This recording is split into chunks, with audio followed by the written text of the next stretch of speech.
Hello and welcome to This Week in the Triangle. My name is Stephen Horn. I'm an independent journalist. So let's talk about some news in the greater Triangle area of North Carolina. We have some stories out of Wake County, Orange County, and Lee County this week. So to start off with, ICE appears to have raided a Garner neighborhood this week, but illegals are using technology to track and avoid these immigration enforcement. But illegals are using technology to track and avoid this immigration enforcement. So what we see here is some videos I came across on TikTok. So we have a couple here referencing raids in Raleigh. There's this construction site.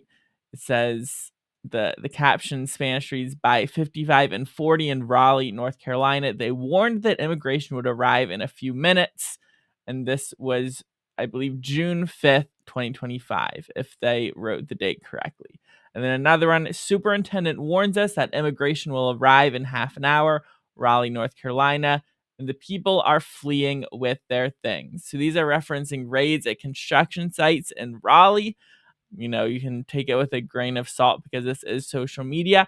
But my question is, how would the superintendents or the overseers know when the ICE raid is coming to warn their workers? Is someone inside of ICE, tipping off construction sites? Because this seems very troubling.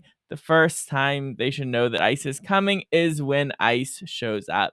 These superintendents should not be getting any advance warning if they want an immigration raid to be effective. So on that same day, so there's some images shared from Garner. So this is near the Green Spring Valley neighborhood, right at the entrance. There's a convenience store there. There are some images shared of, what they're saying are ICE vehicles or law enforcement doing immigration enforcement. Apparently this is a trailer park, and it seems, I've heard there's been quite a few stories lately involving Garner and illegal immigrants living there. So apparently that is sort of a hot spot for illegal immigration in the Wake County area. So what are some tactics that illegal immigrants are using to, kind of keep track of and avoid immigration enforcement? Well, there's TikTok where they're sharing videos, they're sharing images of where they see, this immigration enforcement happening, and I guess the algorithm will push it out to the people who want to see that sort of content. But they're also using Zello. So I found a video where it talks about a Zello channel called Punteros de Hielo, or which translates as Ice Pointer. So basically, apparently it's a channel on Zello, which is sort of a walkie-talkie app where they are, talking to each other about immigration raids that are happening in North Carolina and presumably how to avoid them. So I guess the question here is, will the immigration enforcement be effective? Obviously the illegals, and they reference it in some of these videos, if you have papers, if you have legal status, then you can use that to gather information more safely and help out the illegals, because it is not just people who are illegal immigrants that have a vested interest in the illegal immigrants staying. It is also their family, because from the cases I covered, when you have one illegal immigrant, often they have relatives, they have family, they have friends that are legal immigrants, and the legal immigrants are helping those illegal immigrants stay in our country without prosecution. So when you look at the issue of illegal immigration, it is not just the illegals themselves that are working to make sure that they stay in our country illegally. It is often also legal immigrants. It's tied together. There's really no separating it. And our next story here is up in Wake County. So the Wake County schools will be keeping a book with graphic descriptions of bachabazi, and I hope you don't know what that is, despite a challenge from a parent after a 9-1 vote from the review board. So the North Carolina law has basically established a way for parents to challenge material that has been assigned to their children or that is in school libraries. So in this case, a mother who is a nurse submitted a challenge to a book that her son was assigned for his English 2 course. This book is called The Kite Runner.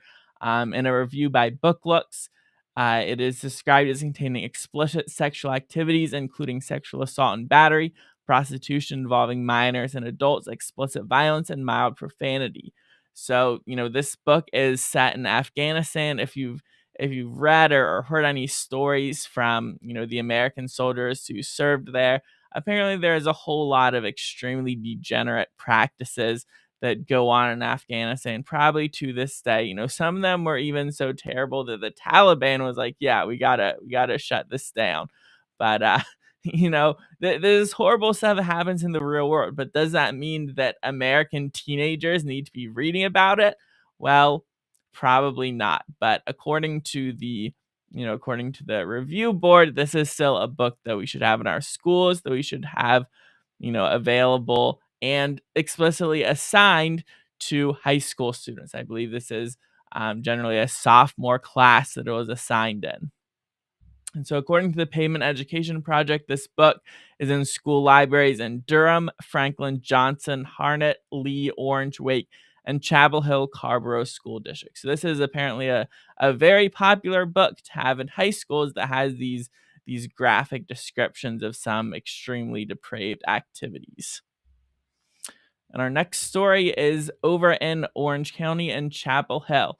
So, how do you replace an equity focused superintendent who just happens to have been caught plagiarizing? Well, obviously, you hire a new equity leader, and this is exactly what the Chapel Hill Carborough City School District has done. So, earlier this year, we heard that Superintendent Dr. Naya Hamlet would be resigning from her post as superintendent of the Chapel Hill Carborough City Schools to take a role as a chief equity and development officer at a district in Maryland. So Hamlet has been the superintendent here, and there's been a little bit of controversy in her term. So it was published, and I believe it was first published in the News and Observer, evidence that she had plagiarized in her doctoral dissertation. This wasn't just minor plagiarism. This was, quite a few sections and chunks that she had, taken from other people's work without appropriate credit. Now, when this was brought up, a number of parents defended her on the basis that she is a Black woman, this sort of equity defense of, well, of we can't hold her accountable for her actions. She's Black. Seems a little racist to me, but apparently that is how they are anti-racist. And so even when hiring Hamlet, the district said, her focus and equity was something that they took into account. And this appears to be how they have selected their new superintendent as well, Dr. Rodney Trice. So he currently serves the district as a deputy superintendent for teaching and learning systemic equity and engagement. And his previous educational roles include the assistant superintendent for equity affairs at the Wake County Public School System. Now, conservatives, people on the right, talk about DEI a lot, and people on the left who are skeptical, maybe think, oh, DEI, that's sort of an academic thing. Maybe they talk about it at colleges, academics, or whatever. But no, this is a real thing. This is a real thing that academics and people, especially in charge of school systems like this, are putting into practice. And you can read that in an article that Dr. Rodney Trice was a co-author of in 2019 titled Equity Work Should Start from the Top. So he explained in the article how equity leaders like himself sort of conceal their true goals in order to be more palatable to people who are skeptical of what they want to achieve. Quote, people who may feel uncomfortable digging into race theory may be open to talking about LGBTQ issues, discipline, disproportionality, or class assignments. However, in the same piece, there's sort of a paragraph where he basically says, yeah, we're all in for DEI. This is our goal. Quote, we believe that equity work is non-negotiable and must be part of the DNA of any school or district. It doesn't matter whether we call it equity, diversity, equity, and inclusion, or another title. As leaders, we must all commit to this work. We must face the reality that we are in an ongoing fight to disrupt inequity wherever it exists. So basically, this is sort of the neo-Marxist take on equity, which is equality of outcomes. So if there's any difference in in the outcome, it must be systemic oppression, basically negating any free will, any choice on the part of, oppressed communities in the intersectional framework. And so, as he kind of laid out there back in 2019, there's currently laws, the Trump administration, as well as here in North Carolina, trying to keep this out of the schools, trying to keep this ideology out.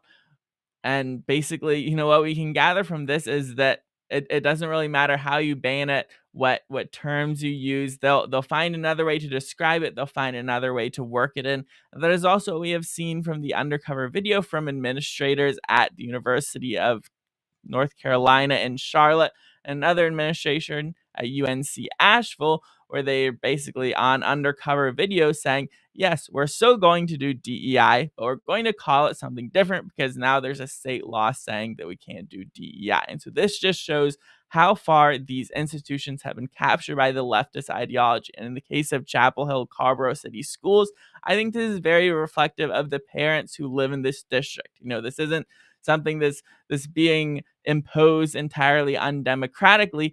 No, these school board members are elected and they're picking a superintendent, which is apparently in line with the majority of the parents there who want this equity. And our next story is down in Lee County. So there's been a shootout in Sanford. Sorry, not Sanford. There's been a shootout in Sanford, but you probably won't hear about this mass shooting too much on the news. Now, obviously, this story has been covered on the local media, ABC 11, WRAL, CBS 17, but the anti-gunners in both the media and politics tend to focus, on certain types of violence more than others. So this incident was at 1:55 a.m. Saturday morning outside Schooley's Bar and Billiards in Sanford. And the police describe it as an altercation started outside the bar that resulted in gunfire being exchanged between several individuals. So basically a shootout, and there ended up being 6 individuals who sustained some sort of injury from this shootout. Multiple individuals involved in the altercation. And so there have been 2 arrests so far that we've heard of. One individual charged with assault with a deadly weapon, inflicting serious injury, discharging a weapon into an occupied property, and possession of a firearm by a felon. That is Sean Demetrius Matthews Jr. And another individual, one of the people who was shot, Urbano Garcia Sanchez, was charged with possession of a firearm by a felon. Though it's not clear whether he was just shot or whether he was, one of the individuals doing the shooting as well. So a shooting like this, you have 6 victims. I think it's technically a mass shooting under, some of the definitions. But this certainly won't get the wall to wall or national coverage like the Hedingham active shooter in Raleigh. I'm sure many of us remember that. It was talked about a lot, and for good reason. There are multiple people who are killed. But even the UNC campus, the reported active shooter situation, which turned out just to be, more of a single murder on campus, that also got, national coverage. I believe even the president at the time commented on it. You won't see this for this Sanford mass shooting. And it's not just that shootings with more death are newsworthy. It's about the fear, because when they're trying to get guns banned, it is all about the fear they can instill that it is the guns that are somehow causing this. And so, you sympathize more with people who live in a quiet suburban neighborhood who, are shot or just going about their business by someone who is apparently attempting to kill as many people as possible, or even, sympathizing with the students on a UNC campus who believe that there's an active shooter situation, even if it turns out not to be the case. But there is another factor as well, which even people on the right might be a little uncomfortable addressing, and even which some of the people in my audience might be uncomfortable with me talking about, which is it's explained by Saylor's law of mass shootings. Now, if you're on a certain part of Twitter, you have probably heard of this before, But the law goes something like this: if there are more killed than wounded, then the shooter is likely not black. If there are more wounded than killed, then the shooter is likely black. Because the media tends to focus on active shooter situations where the shooter is white. And one of the reasons for this is because they're uncomfortable with confronting the fact that there's a disproportionate amount of violence committed by black perpetrators. Here in North Carolina, the latest yearly data: 67.8 of murder, non-negligent homicide arrests, 51.6% of aggravated assault arrests, 45.7% of non-aggravated assault, and 68.6% of weapons possessions arrests were of black people in the state of North Carolina. And the people who tend to be fear mongering and advocating for less guns, they really don't want to address this. So when you have a shooting like this, yeah, there's a number of people shot, but you don't see the same. I don't think Governor Stein has put out his sympathies. You won't hear much sympathy because they they're much more comfortable, shall we say, talking about when the sort of very rare instances of active shooters, which make up a tiny percent of homicides in the nation. When an incident like that happens, they're much more comfortable talking about that, blasting that all over the headlines, all over the front pages, to say, "Oh, we need less guns." But this shooting in Sanford is much more typical of a shooting which has multiple victims, which is it's a shootout. It's some sort of interpersonal conflict that escalated. There's multiple shooters, and it ends up, they all get to the hospital and they all survive. So you can see we have the two who have been arrested so far. On the left, Sean Demetrius Matthews, and on the right, Urbano Garcia Sanchez. So if you're really interested in addressing violent crime and not just disarming the populace, then you kind of have to tackle the crime that actually happens rather than the crime that you feel comfortable with. So you can find this newsletter that I send out each week at triangletrumpet.news. That's triangletrumpet.news. I try to keep up with some stories that happen in the news each week, and also do this weekly broadcast, which I also, post some clips of on social media, just to try to keep people informed and give people a little different perspective than what they see in mainstream media. So if you're tuned in, thanks for watching.